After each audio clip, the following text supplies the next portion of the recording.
The House on Blackwood Hill. The Inheritance.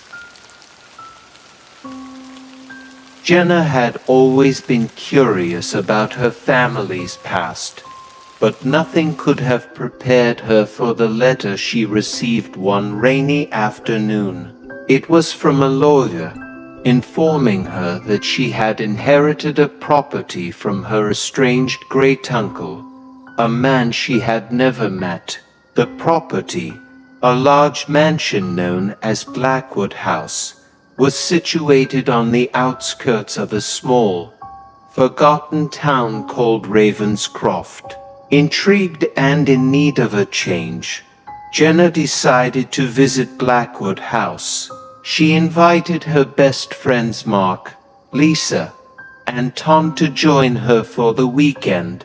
The drive to Ravenscroft was long and winding, the road narrowing as they approached the town. The sky was overcast, casting an eerie gloom over the landscape.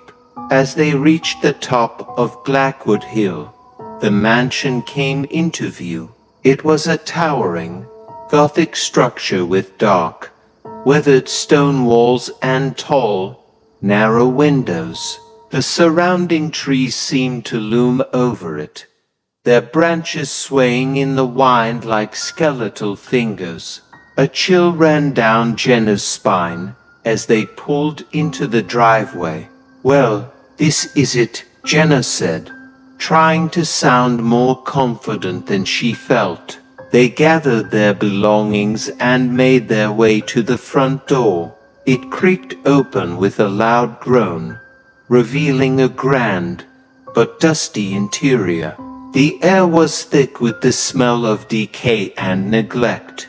Cobwebs hung from the chandeliers, and the furniture was covered in white sheets. "This place is straight out of a horror movie," Tom joked, but his laughter was strained. They spent the afternoon exploring the house, discovering room after room filled with antique furniture and faded photographs. There was a library with shelves lined with old books, a dining room with a long, mahogany table, and a grand staircase leading to the upper floors.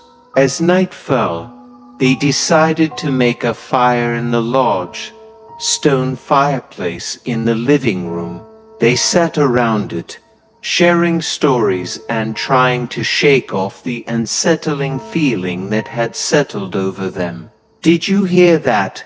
Lisa suddenly whispered, her eyes wide with fear.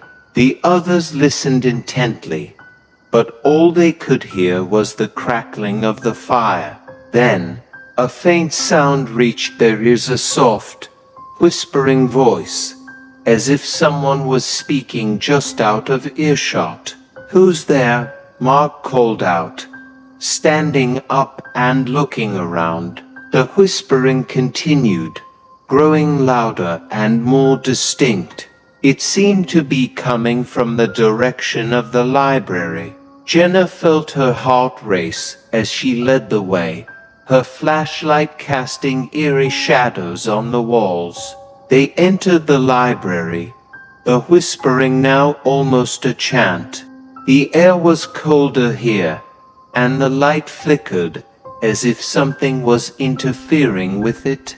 Jenna's eyes were drawn to an old, leather-bound book lying open on a table. The pages were filled with strange symbols and text in a language she didn't recognize. Suddenly, the room was plunged into darkness. The flashlight went out, and the whispering stopped abruptly, replaced by a heavy silence. Jenna felt a cold hand grip her shoulder, and she screamed. To be continued.